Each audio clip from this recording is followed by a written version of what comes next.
caminho, ajuda a caminhar. Oração, comunhão, alegria, palavra que ensina a amar. É Deus sempre conosco, de dia, de noite, disposto a andar. É Deus sempre conosco, de dia, de noite, disposto a andar. Escola dominical, na vida é presente, é tradição, compromisso, é alegria da gente. É tradição, compromisso, é alegria da gente. Não perca a hora, vamos embora. Jesus quer transformar nossa história. Não perca a hora, venha-se embora. Jesus quer transformar sua história. Fé no caminho, serviço e missão. Quero aprender com seus passos, ser sal, ser luz no mundão. É Deus sempre conosco, de dia, de noite, disposto a andar. É Deus sempre conosco, de dia e de noite, disposto a andar. Escola dominical, na vida é presente, é tradição, compromisso, é alegria da gente. É tradição, compromisso, é alegria da gente. Não perca a hora, venha-se embora. Jesus quer transformar nossa história. Não perca a hora, venha-se embora. Jesus quer transformar sua história. Não perca a hora, venha-se embora. Jesus quer transformar nossa história. A paz do Senhor, povo de Deus. Estamos nesta tarde de domingo, iniciando mais uma EBD online, desta feita, com a Sala dos Jovens. Que Deus abençoe a cada um que já está aí na sintonia.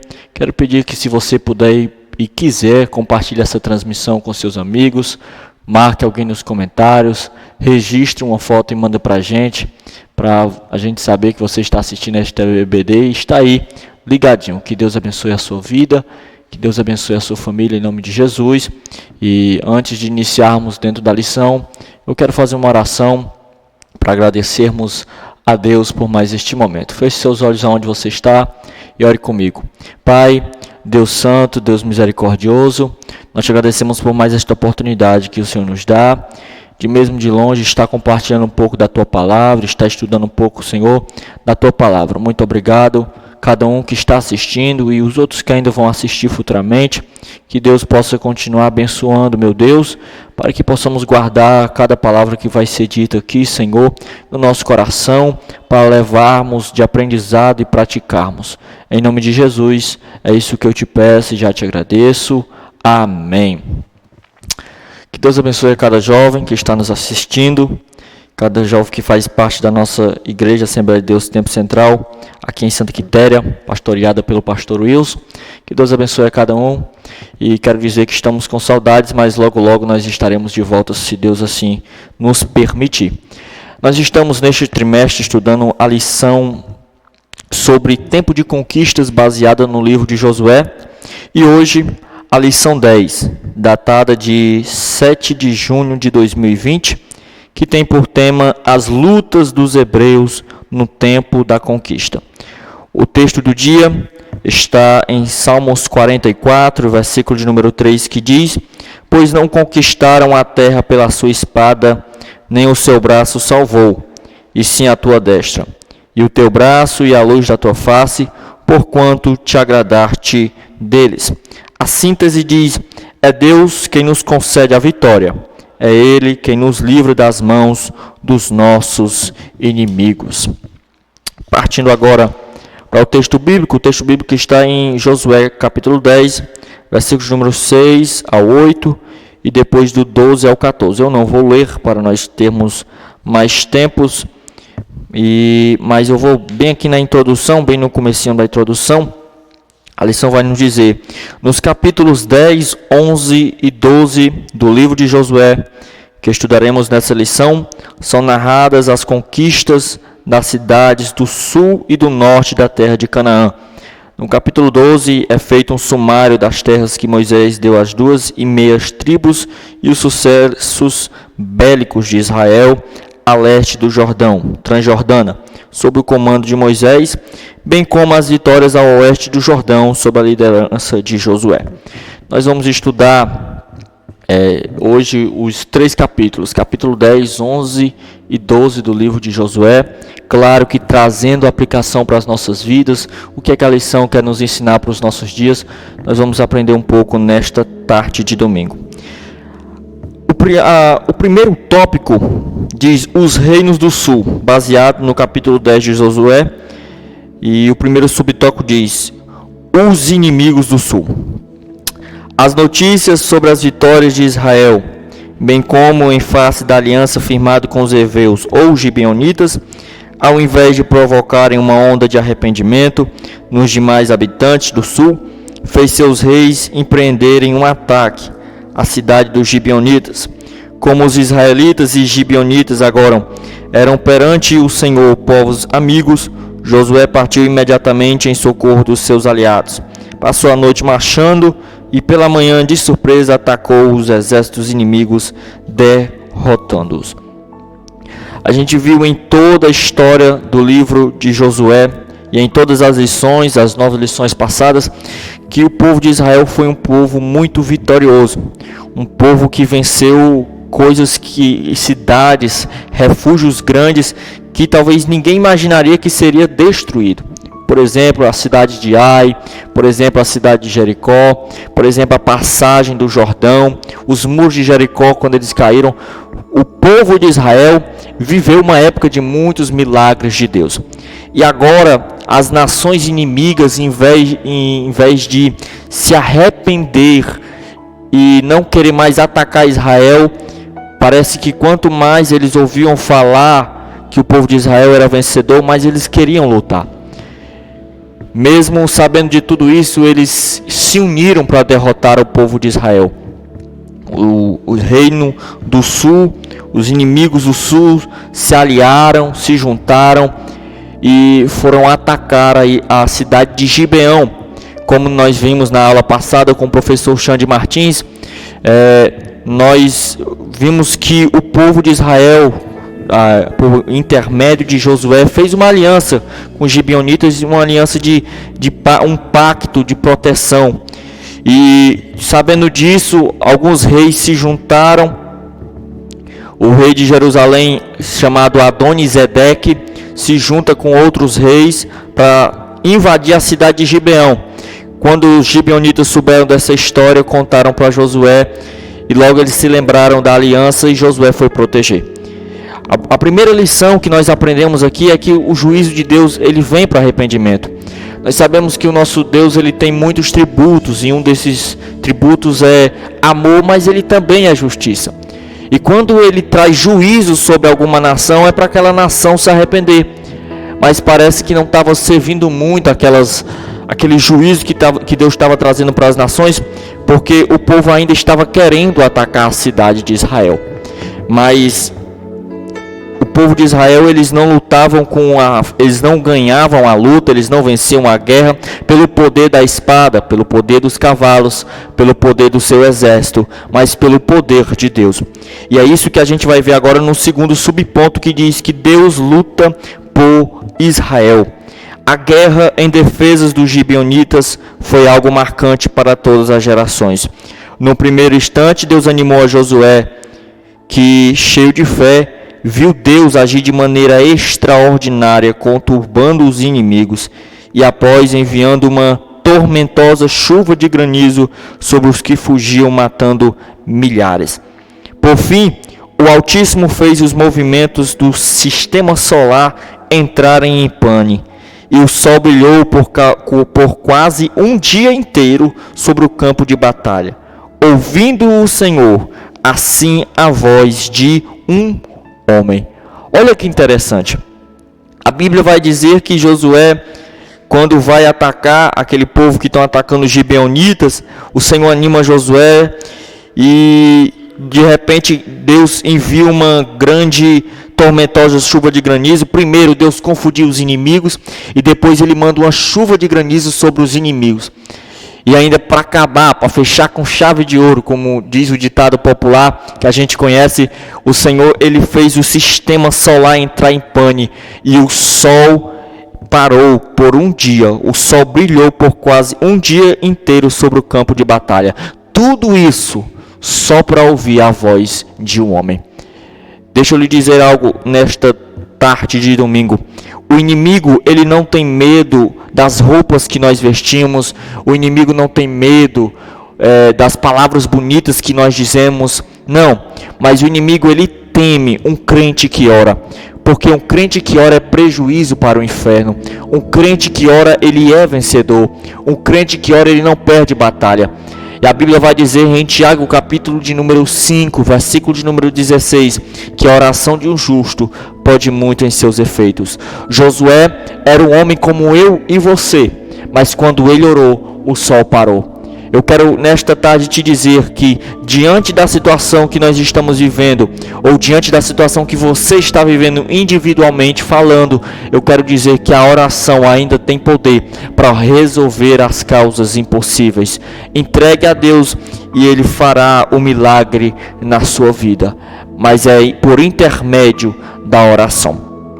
Subtópico 3 diz: homens maus. As muitas mortes das nações vizinhas não devem escandalizar ninguém. Devemos nos escandalizar com o depravado e pecaminoso modo de vida dos cananeus, que por séculos insultaram a santidade de Deus.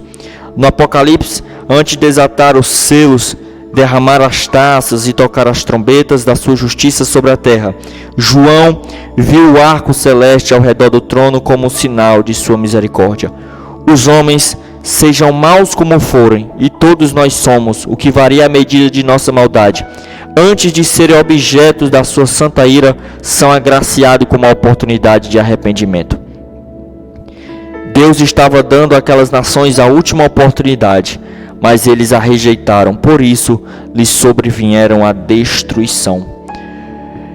Deus, antes de trazer juízo, Ele te traz um momento, uma oportunidade de arrependimento.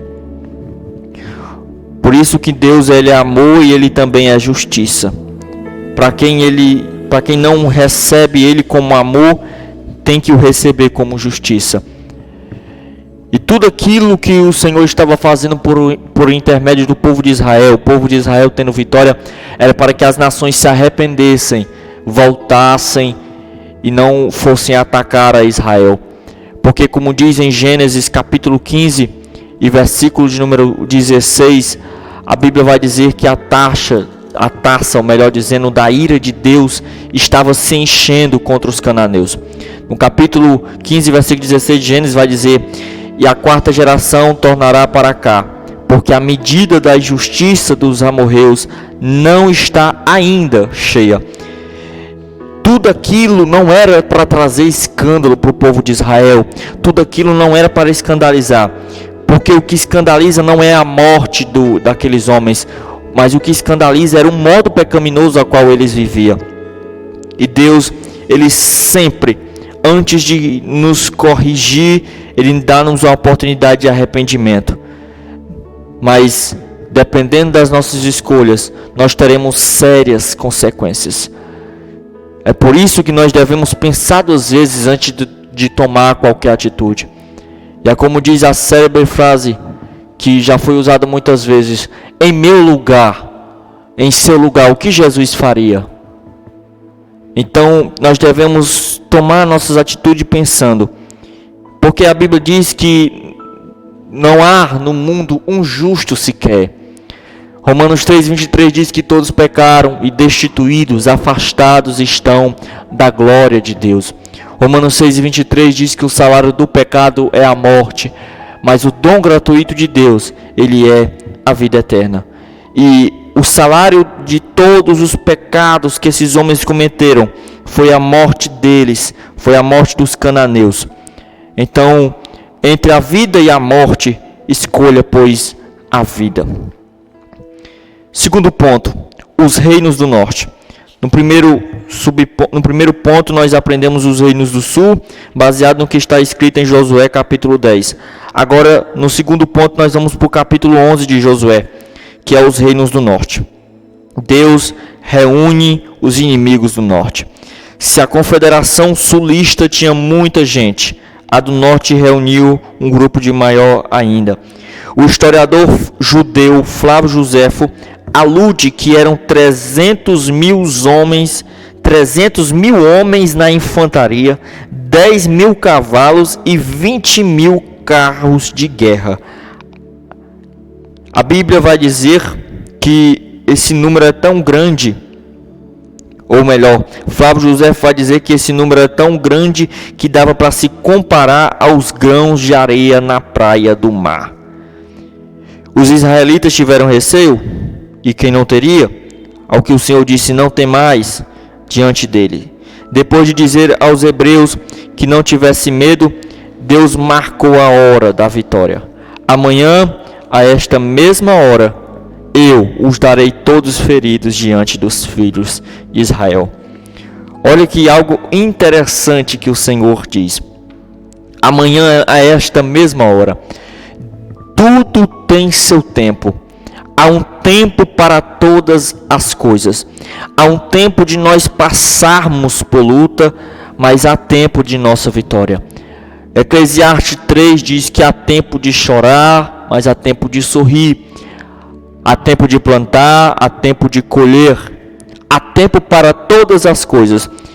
E a melhor atitude que eu, você, que nós devemos tomar é viver no tempo de Deus.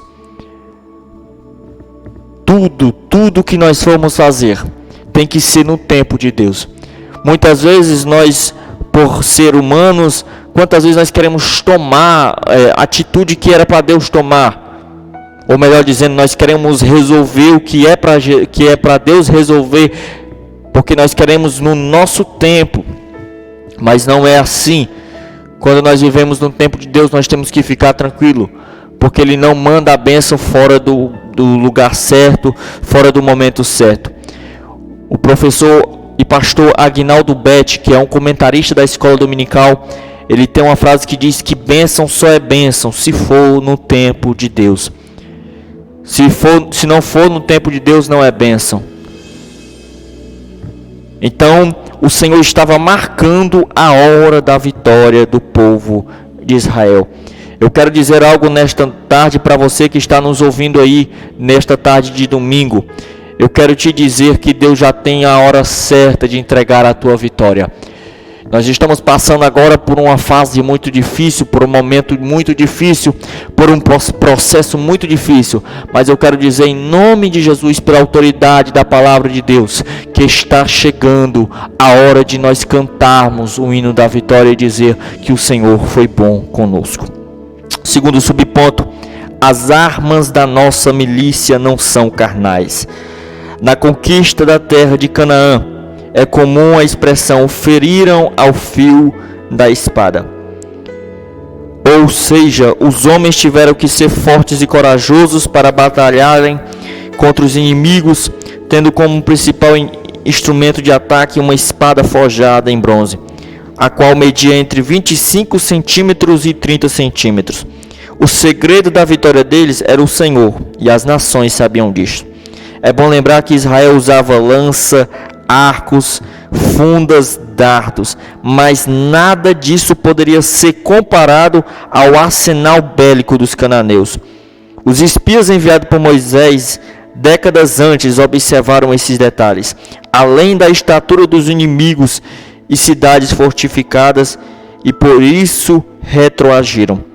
O Senhor determinou que os hebreus alejassem os cavalos de guerra e queimassem os carros. Tudo isso, todo esse texto era só para dizer que o povo de Israel não estava vencendo por suas próprias armas. Não era o poder bélico, não era o poder da arma, mas era o Senhor Jesus, o Senhor Deus que estava na frente do povo de Israel. Salmos capítulo de número 20, versículo de número 7, já citei muitas vezes, mas é um versículo que cabe aqui dentro que diz que uns confiam em carros, outros em cavalos, mas nós faremos menção do nome do Senhor. Uns encurvam-se e caem, mas nós nos levantamos e estamos de pé. Salmos capítulo 20, versículo de número 7 e versículo de número 8. O povo inimigo estava confiando no seu poder de armas, nas suas armas carnais, mas o povo de Deus estava pelejando com as armas espirituais, com a armadura de Deus. E olha que lindo isso! Nós não vamos vencer uma batalha. A nossa batalha não pode ser vencida pela nossa força, mas se Deus for na nossa frente, a vitória sempre, sempre será certa. Tudo indica que Deus queria que os hebreus fossem poderosos na guerra com base na fé e não nas armas de combate. Isso é a última frase que diz o segundo subtópico. Poderosos na guerra com base na fé e não nas armas de combate. Hebreus capítulo 10, versículo 38 diz que o justo viverá da fé. O justo viverá da fé. Não é por vista, é por fé. E fé é ter a certeza das coisas que se esperam. Eu nem estou vendo, mas eu já estou crendo que vai dar tudo certo. E era isso que o povo, era assim que o povo vencia. Não era arma, era fé. Terceiro subtópico do segundo tópico. Uma longa guerra. Se a confederação dos reis do sul foi liderada pelo rei de Jerusalém, Adoni-Zedeque, a confederação do norte foi liderada por Jarbim, rei de Azor. Uma grande e fortificada cidade, qual uniu dezenas de cidades-reinos que eram inimigas entre si. Mas naquele momento estavam juntas para elegerem Israel como inimigo comum a ser destruído. A história que se repete até nossos dias. Segundo Flávio Joséfo, a guerra contra o norte durou 5 anos, mas há estudiosos que afirmam que ela demorou 7 anos, baseando-se na idade de Caleb. Mais uma vez, a promessa feita pelo Senhor de que a terra seria conquistada lentamente cumpriu-se integralmente. Se a guerra contra Jericó e Ai, bem como a batalha contra os reinos do sul, duraram pouco tempo, essa peleja durou anos a fio. As estações dos anos se sucederam, mas as batalhas se estendiam sem nenhum milagre, apenas os livramentos cotidianos e sempre os hebreus precisando estar alertas, pois os inimigos poderiam estar à espreita. Olha que interessante, a guerra durou muito tempo. E aqui eu chamo a atenção para a sua vida, para a minha vida. Existem guerras que eu enfrento, existem guerras que você tem, que elas serão aniquiladas, serão vencidas imediatamente, mas existem guerras que precisarão de um processo de Deus na sua vida. Talvez eu esteja nesta tarde falando e você está aí enfrentando um momento difícil, mas eu quero dizer que o mesmo Deus que opera de imediato é o Deus também que opera por meio de processos. Talvez você esteja pensando que está demorando demais, mas é porque Deus está trabalhando em processos. É porque Deus está trabalhando para dar o melhor para a sua família, para a sua vida. Lembre sempre disso. Há guerras que vão ser vencidas rapidamente, mas há outras guerras que vão ser precisos processos para mim e para você. São guerras que duram mais. Mas sempre lembre que independente do tamanho, da duração da guerra, o Senhor, Deus, é o capitão e o nosso general e vai na nossa frente. Terceiro ponto, já vamos caminhando para o final, para sermos bem resumidos. Terceiro ponto diz, conquistando o impossível. Moisés é lembrado. Os capítulos 10, 11 e 12 de Josué são, sem dúvida, os mais sangrentos de toda a Bíblia, pois são narradas as guerras contra os inimigos do povo de Deus. Os hebreus destruíram várias cidades em obediência ao Senhor. As conquistas de Moisés não foram esquecidas. O livro de Josué fez questão de demonstrar que todas as ações dessas gerações de hebreus obedeceram ao que foi determinado por Moisés, servo do Senhor. Nunca devemos esquecer daqueles que nos abençoaram no passado, os quais deram o seu melhor para o crescimento do reino de Deus na terra. E é outra coisa muito importante que eu quero alertar você. Valorize as pessoas mais antigas na fé. Valorize aquelas pessoas mais experientes na fé. Melhor dizendo, né? Valorize. Para você estar aqui hoje, para que você congregasse na igreja que você está, para você congregar onde você está congregando, para que essa igreja pudesse existir, alguém pelejou muito, alguém já foi apedrejado evangelizando, alguém sofreu muito evangelizando, e hoje, se essa igreja está de pé, se a sua igreja está de pé, se você está congregando, é porque antigamente, antes de tudo, antes de você nascer, tinha alguém que já estava pelejando para que tudo isso pudesse acontecer. Valorize seu líder, valorize seu pastor, valorize quem está na frente de algum trabalho, porque são pessoas que sofrem para estar ali. Não é fácil. Como disse o evangelista Tadeu Anderson em uma de suas mensagens, que ser líder é você cuidar das feridas, mas você sangrando. Ser líder, ser pastor, ou seja, qualquer tipo de liderança, é você estar curando, ou melhor, cuidando de feridas de ovelhas, mas o pastor está lá sangrando, o líder está lá sangrando. Isso é ser líder. Então valorize as pessoas que trabalham, valorize as pessoas que lutam pela sua vida, as pessoas que oram pela sua vida. Valorize. Porque essas são as verdadeiras amizades. São amizades verdadeiras que Deus te deu. Segundo subponto, o sol brilha sobre Gibeão. Os povos cananeus adoravam o sol e a lua. Por isso Deus fez com que o sol e a lua ficassem detidos, o que se constituiu em um grande testemunho para todos de quem era o Deus verdadeiro. Lembre-se que no tempo de Moisés foi da mesma forma. Todas as 10 pragas que Deus enviou tinha alguma coisa a ver com os deuses do povo do Egito. Por exemplo, quando as águas do Nilo se transformou em sangue, no Egito tinha-se o costume de adorar ao rio Nilo, mas as águas do Nilo foram transformadas em sangue. Tudo isso, tanto no rio Nilo, como quando o sol parou naquele dia, na guerra de Josué, tudo isso foi para Deus mostrar: eu que sou o Deus verdadeiro. O Deus que vocês tanto adoram, que é a lua, que é o sol, não é nada diante do Deus que criou tudo. Aí Deus vai, faz o sistema solar entrar em pane, o sol para e o povo vence a guerra. Lembre-se, Deus é que é Deus verdadeiro. O Deus a quem você serve é o Deus verdadeiro. Não há outro Deus como Ele. Até tentam fazer Deus parecido com Ele, mas não tem. Ele é inigualável. Ele é imutável. Ninguém fica parecido com Ele. É como diz a descrição do Salmo 105. Deuses que têm mão, mas não veem. Tem mãos, mas não apalpa. Tem olhos, mas não veem.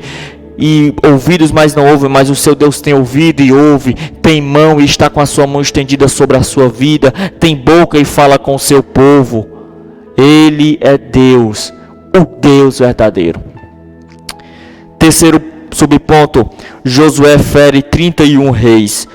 Os reinos que foram destruídos, conforme Josué 12, integravam 7 nações ou etnias, e todas foram destruídas.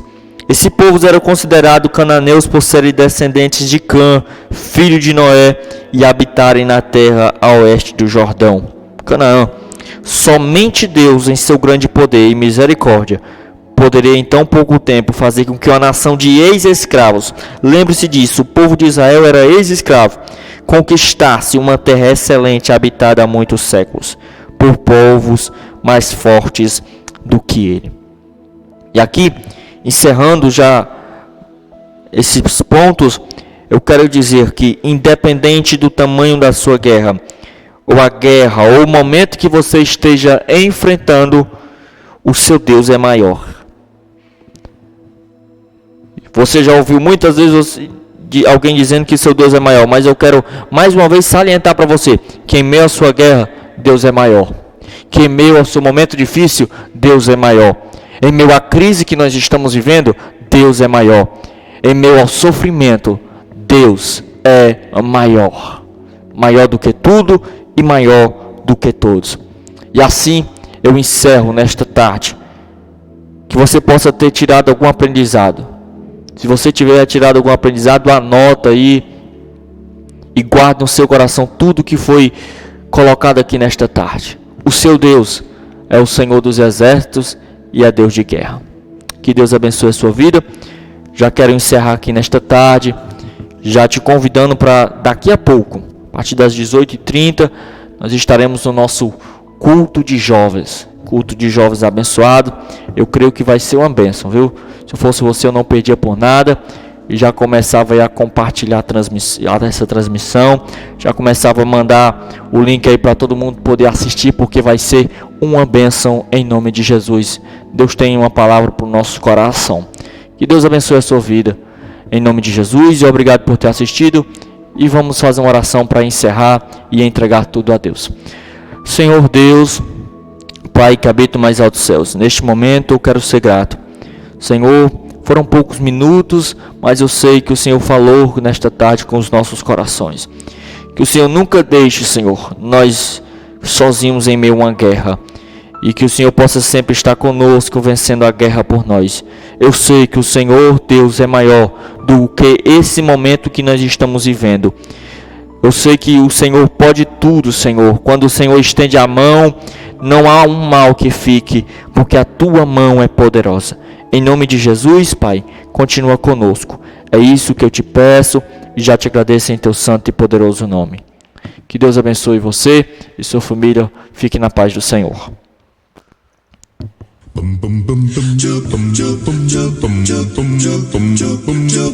Estudar a Bíblia, estudar a Bíblia, estudar a Bíblia na escola dominical. Estudar a Bíblia, estudar a Bíblia, estudar a Bíblia na escola dominical. Vem mais de Deus aprender, fortalece e faz crescer. É domingo de manhã na EBD. Os jovens aprendendo, adultos se estão, também os pequeninos, as crianças. Que legal! Oh, que momento sem igual, cresce na fé e no saber, vem com a família pra EBD. Vem com a família pra EBD.